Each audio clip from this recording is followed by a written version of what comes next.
More now on our top story. The city of Istanbul on edge and high alert after a gunman opens fire on partygoers at a New Year's Eve celebration at a popular nightclub.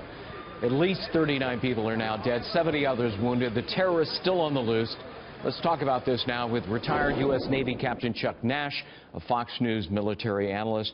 Captain Nash, always good to see you. Happy New Year. Happy New Year, Greg. But a tragic one for the folks in that nightclub. Hundreds of people jammed inside when suddenly this man opens fire. What's your reaction to what is surely a terrorist attack? Yeah, this is absolutely nothing new. And the Turks, this is probably the fifth or sixth significant terrorist attack. There have been many more inside of Turkey. And it all has to be viewed within the context of what's going on in Syria.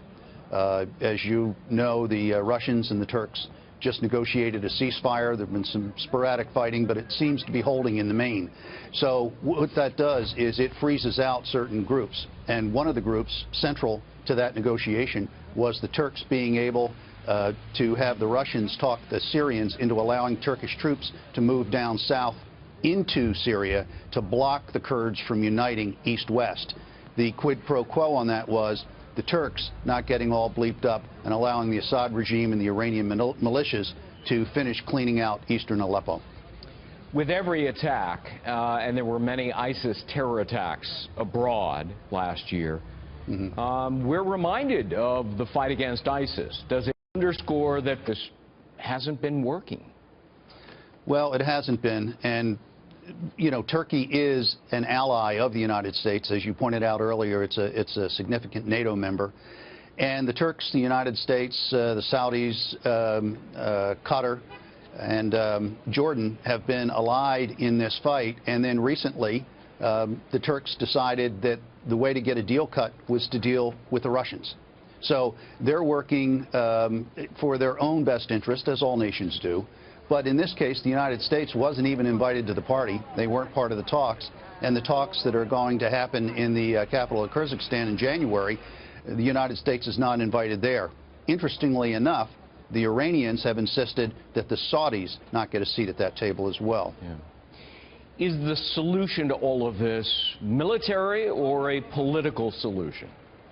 It's going to be a political solution driven by a military exhaustion of the forces and getting the backers of the forces to withdraw their support. In this case, what the Russians are trying to do, and the Iranians are going to be keenly interested in this, but what the Russians are trying to do is bring in those Gulf states that have been supporting the militias and the rebels, which the Syrian regime calls terrorists. So the Iranians, though, are saying, no, you are not going to bring in the Saudis because they're our arch enemy. So this is going to be very interesting, and the Iranians have a voice in this, a big voice, Greg, because they've supported up to 30,000 militia members, Shia militia, and they're the best fighters on this battlefield, bar none. So they have, everywhere the Assad regime has made progress, it was the Iranian-funded and Iranian-trained militias that had point on that, and they led the way. And I take it that you believe among the biggest losers in all of this are the U.S.-backed militias, right? I'm afraid to say yes, that's true. Because when the tide goes out, the folks going to be standing there naked are the militias and possibly the Kurds. Because we have been trying to back the Kurds. It's been spotty support, even though we say, oh, yeah, we're backing the Kurds. Yeah, sort of.